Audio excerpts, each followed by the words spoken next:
Everyone,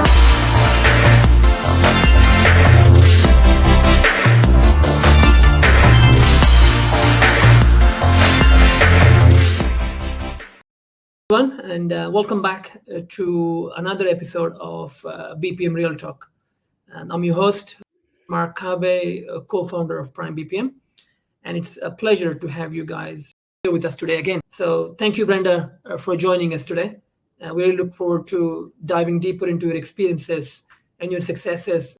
Give us a little bit more insight about your background, where you're from, and just a bit about your overall career and your exposure and experience in Lean Six Sigma and continuous improvement. Great. Thanks, Mark. Really appreciate being here. So I started my continuous improvement education with the city of Kawartha Lakes, which is a municipality in Ontario, Canada, and got my black belt, Lean Six Sigma black belt in 2014. And that's really, as an organization, when we started our big journey. And it's been a bit of a roller coaster ride, really, since then. Lots of changes, both in our organization and in the world. But I love working with teams to help them improve their processes. And I also deal with strategic planning and innovation. And I teach strategic planning and lean for the Peak Leadership Program at Fleming College as well. Wow. So it's since 2014. So you've been around doing this for almost a decade now. Yes. In terms of lean and continuous improvement and Six Sigma and methodologies and so forth. So why don't we probably dive straight into it, really, So can you just elaborate a little bit more for our audience today, some of the sort of key principles and methodologies when it comes to really continuous improvement, right? Because this topic is so broad and wide, and organizations are still struggling to decide, how do we structure this to fit into our environment? So if you probably can give us some insight into some of the principles and methodologies that were embraced, and because you talked about Kawartha Lakes, maybe it's worthwhile focusing on that. Give us some insights into those methodologies and principles. Yeah, so really you need to establish a continuous improvement model, whatever is going to work for your organization, but you need to establish that model and make sure that you communicate it effectively throughout your organization. But one of the biggest things, I think, is getting that leadership support. So, making sure all your leaders are on the same page and championing continuous improvement, right? It really does start from the top. And, we want the leaders engaged and participating in continuous improvement, but it isn't always all top down, right? We also want to engage the employees because they're the people that are doing the work. And we the people that are doing the work to improve the processes. So it's really creating that culture of teamwork and collaboration between all levels of the organization with a focus on the customer. So we often get very busy in our own little world doing our work, and we forget that there's a customer at the other end, right? Yeah. And so we really need to look at things from their point of view and see what their experience is through that process. So it looks like to me, when you talk about these key principles, you just talked about briefly about this continuous improvement model. Mm-hmm. So it looks like to me there are sort of those three key pillars of the leadership buy-in, the employee engagement, and the customer at the center of this overall continuous improvement principle, really. So is that what, when you devised your continuous improvement model, how did you go about that process of devising that model? Can you walk us through that a little bit? Well, we actually had a consulting firm come in and do all the training for us, and they also gave us a strategy map and a continuous improvement model to start with. And we've modified that through the years. But really, we went to the experts first and said, we don't know anything about continuous improvement. So, how do we set this up? And so originally we had a guiding committee. We had a number of people trained as black belts. We had a whole bunch of people trained as green belts, set out projects. There was a lot of activity for a couple of years, the first couple of years, with really jumping in both feet into Lean Six Sigma. Gotcha. So there was a lot of education first to build that capability, I guess, in-house. Okay. Yes, absolutely. Yeah. And, we had our model set. We've changed it since. As our organization has grown and evolved, and we made some mistakes in the first iteration, as people do, and we learn from those and we try to shift. So now we have a dedicated division, strategy and innovation, which I'm part of. Okay. And we coordinate the continuous improvement program for the city. But because there are different models and methodologies out there, we started with Lean Six Sigma, but there are so many other ones. So instead of saying, we have a lean program or whatever, we've just changed it to be the Make It Better program. So we can use whatever methodology as we go forward, just as long as we're making it better. So this kind of sets the guiding principle, doesn't it? Because when you say, hey, we all are working it to make it better, it just changes everybody's thinking, because that's ultimately the goal, right? It's the continuous improvement is about striving to be better on an ongoing basis. So that's quite interesting. So I'm sure, like, throughout this period, and you touched on that at the start about the communication. Yes. So how was the engagement? How did you sort of? I'm pretty sure you had a different communication method for engaging the top leaders, to the employees, to the middle managers. Talk about a little bit more about the communication principles that you deployed to bring all these parties on board. It's a challenge, I don't think it's ever impossible to over communicate, right? So you always have to over communicate. You've sent something out 6 times and you're thinking, oh, this is too many. I can guarantee you there are still people that will say, I didn't know anything about it. So repetition is key. But with the leaders, we try to engage them in how to be a champion for continuous improvement. So there was some training involved there and some real life examples, right? And working through those, almost role playing, right? To work through those and really clearly laying out what the expectations were and the roles and responsibilities. And we did that at all levels, right? Here's what the expectations are, here's your role, here's what the responsibility is. And that was key. Then as we went along with our journey and we were moving forward doing some continuous improvement projects, then we got into more of the storytelling, right? Sharing successes. And also sharing the not so successful things, right? We want to embrace those failures too, because we want to create that safe space for people to be able to share their ideas and contribute as part of a team in improving their processes. But one of the mistakes we made early on was focusing only on the money. So, when we did a process improvement project, the focus was really heavily skewed towards those cost savings. And, that created a bit of a problem in our organization because people felt like, we saved that money in our area doing this great project. We'd like to now use that money for the things that we haven't been able to spend our money on before, right? And it got away from them and put into another account. So then, the process improvement ideas kind of dried up. Because we were feeling like, this is punitive and, you took my money away after I did this great job.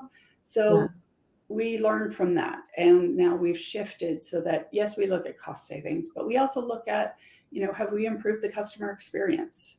And is there an environmental impact and a positive, green outcome to this? It's quite interesting because, and this goes back to the original point, what you made about establishing your continuous improvement model, right? And that kind of really starts with, okay, well, what is the core objective? So obviously you guys sort of went head in with cost saving being the initial core objective. And that's, as you said, sort of bit us on our bum a little bit later, and then you recalibrated that. Very, very interesting. I love the fact you talked about the getting executives to really be the champion. That would have been quite a journey. Did you also sort of, as an organization, then had a support from your CEO? Because I'm sure those executives to really champion this, that would have been quite a challenging journey. Can you talk about? I know you talked about a bit of a training that went on for the executives to champion this, but really to engage them on being the champion and saying, hey, listen, my area of the business is going to do this. And so what was that journey like there? That roller coaster I mentioned. That's the journey. So originally when we started, we had that training for champions, right? And really taught them how to champion a specific continuous improvement project. But we've had turnover in staff and in our leadership. And, since then it's become more of how we work. So for the past 10 years, we have consistently talked about how we can make it better. And, what are we measuring, and establishing KPIs and really setting those foundational pieces. And now I have leaders coming to me saying, okay, I'd like to do a project in my area. How can we move this forward? And how can I champion that and help that? So we've really shifted. It's taken a lot of time and a lot of effort to get there. But now they're seeing the benefit in make it better, because I think we're using the right language now. When we first started, we used very technical Lean Six Sigma language, and people, what is that? So we've, really understanding our audience and using the right language and doing the what's in it for me. It's amazing, actually. I love, by the way, your make it better tagline. It's simple, it's very effective, and it's engaging. And you talked about that communication principles. So if you going back to your continuous improvement model, setting up the right champion, setting up the right objective, setting up the right simple tagline, the communication messaging, I can see how powerful that can be to really set the tone. So fast forward, Brenda. Obviously, you guys have set that model, great engagement. So you guys sort of got quite a few wins there. Can you give us sort of a few real life example where the continuous improvement, that culture has really helped with the real life example to deliver some impact back into the business? Sure. So right now I'm actually working with our customer service team. And so we just started with Prime back in August. And so one of the first areas we're doing is customer service, because this is something that we get a lot of complaints about, right? And everyone has an opinion about customer service. So, and we're government. So again, we get people, our residents, that say, I pay my taxes, I pay your salary, I expect better. So we thought it was a great spot to start mapping out our processes. And generally, this team in the past has been very reactive. They're frontline customer service staff dealing with all kinds of people every day, by phone, online, in person. And a lot of these people are not very happy, right? They're coming in because they have a complaint. And so we've started mapping out these processes. And in that, we were discovering that there are some easy ways we can streamline some processes. But the engagement with this team has been fabulous. They are so excited to map out processes, and they have so many ideas for improvement. It's just wonderful to see. And it's really great that, we've engaged them, they're seeing it, and they've been empowered to make the changes to improve those processes, which is amazing. Great. And you use the line, just you hit the nail on the head there. They've been empowered.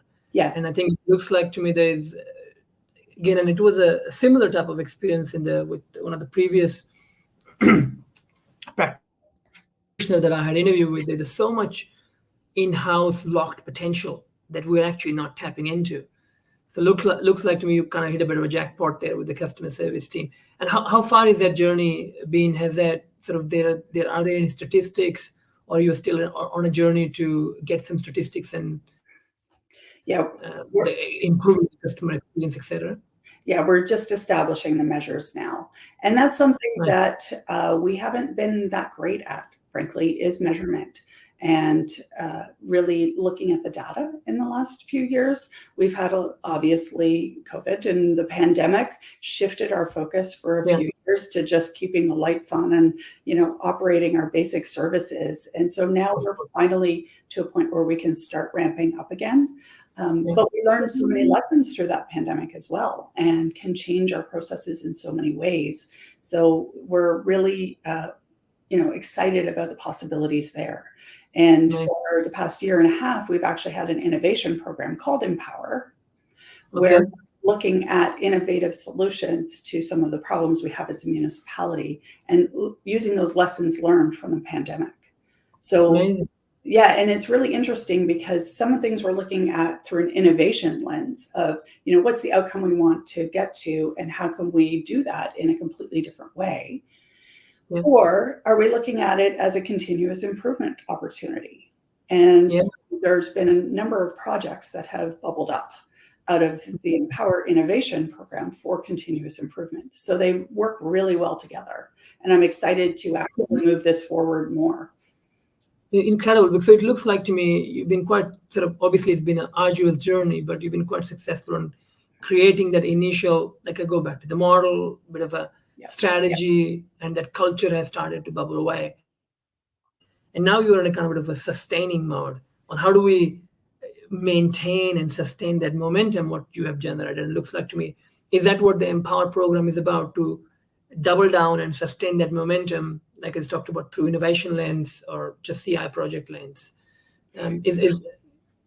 Yeah, so momentum is important, and we're really eager to keep things moving, which is very difficult because I don't know about you, but after the pandemic, we're starting to get back to business as usual, except that for a lot of people meant I'm going back to doing the things the way I used to do them, right? Correct. Back in my own little silo. I'm not looking too far ahead. I'm just dealing with my stuff. And so we really want to make sure that we're pushing that quite a bit, like pushing those boundaries of those silos and getting people working together. So we're trying to capitalize on this, on the momentum of the Empower program. We have plans in 2024 to increase our training for Lean, so to train more Lean yellow belts and to up our white belt program, because we've had a lot of employee turnover as well. So from in the past 10 years, when we started with a whole bunch of training, and then we've been kind of doing a little bit here and there since. So we need to put a focus back on that again, because really we want to improve the capacity and capability of our staff, so that we can empower them and say, use the tools that you've been given and go make things better. Make it better. Amazing. And it's an incredible story, actually, Brenda. It's quite amazing to see the initial journeys and some of the key focuses points that what you actually brought in today's episode here for our audience. Fantastic. Look, we're going to run out of time. I'm pretty sure you got plenty of words of wisdom to share today, but any sort of final thoughts, or if you were to sort of 3 key takeaways for our audience that they should probably consider when they're thinking of continuous improvement or establishing and maintaining or sustaining that continuous improvement culture, what would they be from your side, Brenda? The first, I think, would be to be flexible, to establish a model, but take a look and make sure that it works for your organization. Okay. And be flexible and change it if you need to. Right? Continuous improvement is about continually improving and not staying in the same spot. So if the model doesn't work, change it. You have to engage your employees. They have to be on board. They have so much knowledge and so many ideas of how to improve things. We just really need to listen and get out of their way, and they'll do that great work. And overall, I think really celebrating success is a huge component. We take some time to reflect and say, we did a really good job on that and great work, and really celebrate that together as a team. And I think those would be my 3 main takeaways. It's incredible. And they're simple, right? But it's just that we're caught up in driving that momentum, sustaining that momentum, constantly focusing on those obstacles, that we forget that how far we've come. And the amount of success we've had in that journey. Incredible. No, amazing. Well, Brenda, thank you. Thank you for joining us on our BPM RealTalk show today and sharing your real experience on the floor at Kawartha Lakes and how you and your team have been able to build that continuous improvement culture inside the business. And I know the journey is not over, because as you said, it's about continuous improvement. That means you need to continue to improve, but now you're in that sustaining and maintaining mode. Incredibly amazing. So to our viewers, before I sign off, I hope you guys have gained tremendous amount of experience or exposure from today's conversation. Stay tuned with BPM RealTalk. We have many more exciting episodes coming up over the course of next 12 months. But once again, Brenda, thank you for sharing that insights. And I guess for our audience, stay inspired, stay informed, and continue to empower. Until next time.